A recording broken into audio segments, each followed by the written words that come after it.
Ladies and gentlemen, it's Cheryl Cole.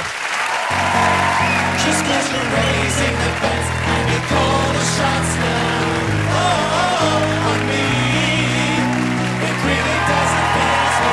Already spent your time.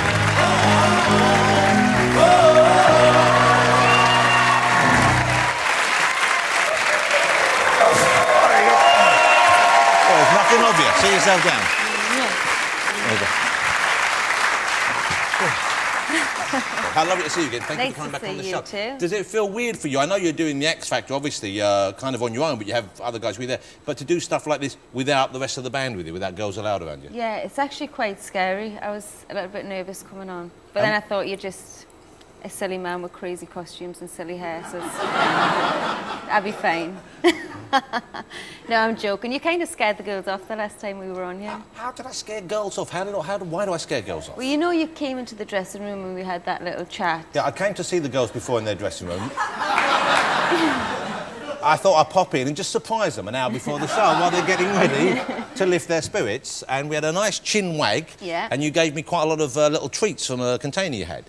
Yeah? Yeah, you gave me some... You remember? Yeah, some sweeties. Then you proceeded to tell us some story. Yes. About your dog. Yes.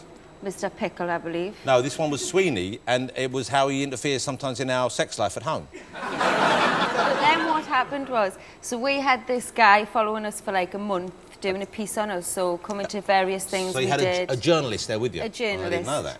Yeah, clearly. I was trying to give you facial signs, but you weren't taking any of them. Well, never mind facials. Next time, just say, here's a journalist, by the way, that bloke over there, because I normally, verbal communication is my forte. And he was listening in the whole time. Yeah, and you proceeded to tell us how the dog licked your rear end during sex. And I said, just as a throwaway comment, oh God, I couldn't even consider it if my dogs were in the room.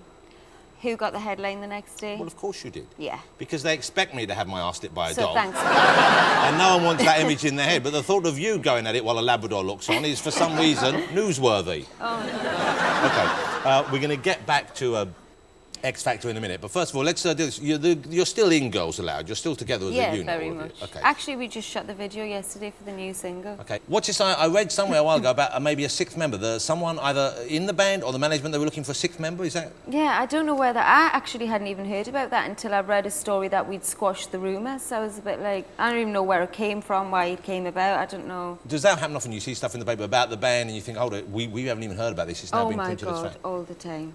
It happens so much. And where do the stories come from? Do you think they're just invented by the press or other people? Do you know, I kind of get the fact, when you think about it, all these weekly magazines and all the tabloids really have to fill them pages every single day. Yeah. Now, if we're not doing anything, well, there's nothing to write about. That's truth or any kind of So I suppose word. if they invent something like they're looking for a sixth member, it gives them a chance to run a Yeah, story. And you then- say, no, we're not, and that's a story as well. Again, and then, and then it just rolls on for weeks and weeks, and it's... OK, and does that distress you, or do you It wise used about it? to.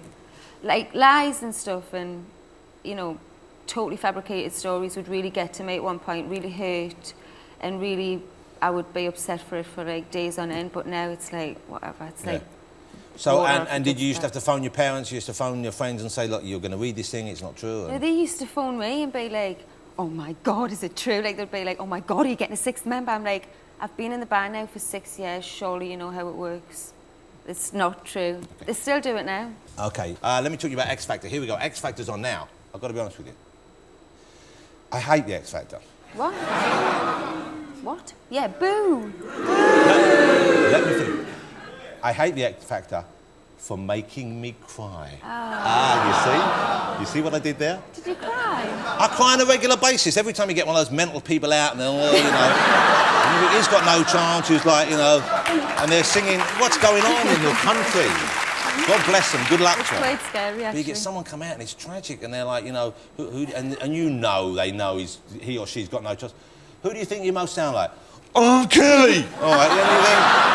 It's always Don't now okay. make him sing, you know he... Oh, Kelly! And you'll go, oh, really? And you'll go, yeah, I could fly! And then you make do the whole bloody song.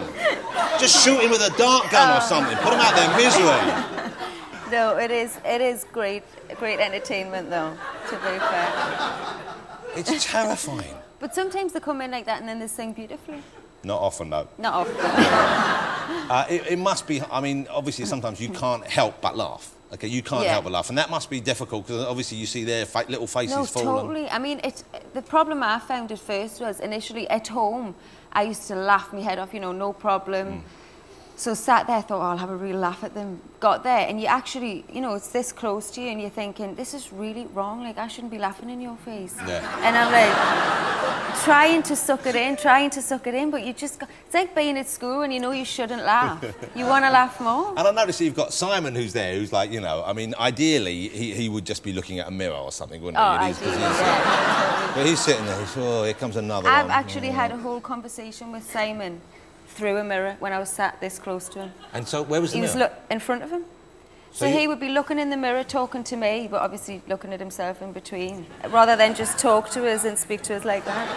But Louis seems to be the one who is the worst case. He seems to be laughing giggling all the time. I know, and the producer says he never used to be like that, but it's like that knock-on effect. As soon as you're keeping it in and you're really composed and someone goes, and that's it. Yeah. You're gone. That's very true. OK, we're going to see a clip now. These are a couple of fellas come in. And we've deliberately chosen two who are obviously, you know, it's obviously funny, but at the same time, they're not so mental you'll feel bad about laughing at them, OK? Let's have a look at this.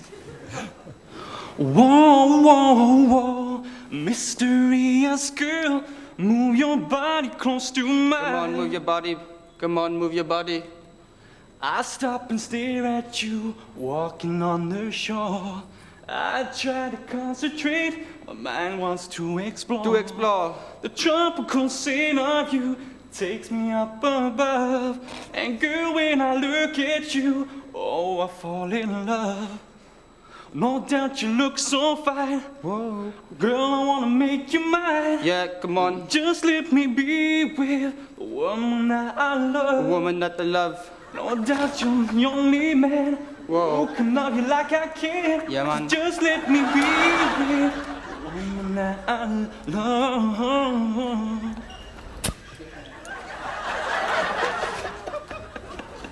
Where do I start? I mean, it's more like Anton Deaf.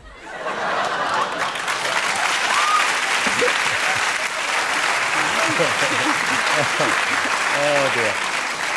Let me ask you, before we move on from EXO, let me ask you about how you get on with the other judges, because before you joined, I understand there had been some bad words exchanged between either you or other band members and Danny Minogue in the press, and you'd said some things about Louis Walsh as well. So that first day when you walk in the room to join them, well, that must have been a little frosty, wasn't it? Yeah. Oh. How did you get over that? Well, Louis, to be fair, Louis came straight into my dressing room on the first day and was like very welcoming, made me feel really welcome. But you know what, actually, considering we had that relationship all them years ago, I actually feel like I've only just got to know him during the X Factor, and do you know what, he's one of the most harmless people I think I've ever met. He seems like a very sweet man. He is. He's a nice guy. Good. And Danny, how did you break the ice there, or should I talk about her in that way? Well, is it okay to... the thing was... Because she doesn't show a lot of expression, does she? So it's probably quite hard to work out when she's happy or something.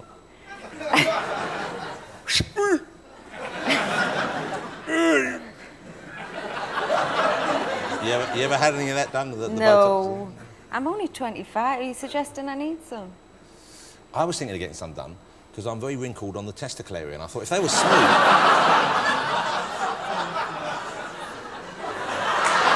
Hold it.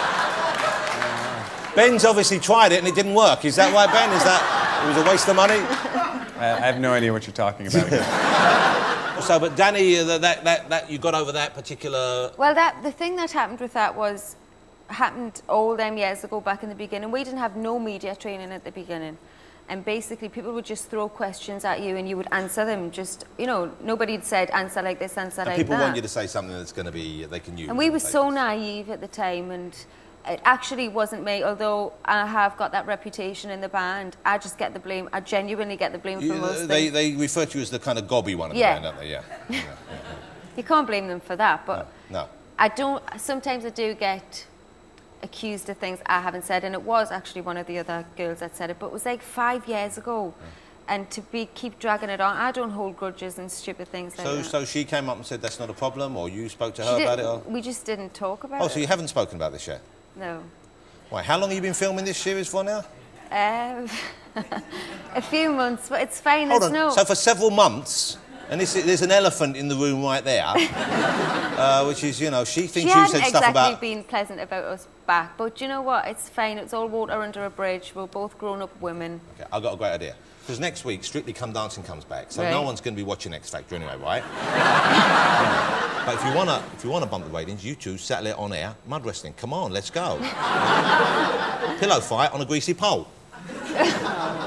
There is that whole thing, though, isn't there? Two women put together, oh, there's going to be catfights, there's going to be drama. There actually isn't. There's actually probably more arguing going on between Simon and Louis this year. Okay. You know, well, good luck with the rest of the series, because, you know, I'll be honest with you, I do love the audition process much more than the later shows, and I'm sure a lot of people feel that way. The later shows this year, though, I promise you, there are some amazing people. Yeah, I'm sure there are, but we won't be watching. We're watching Strictly Come Dancing.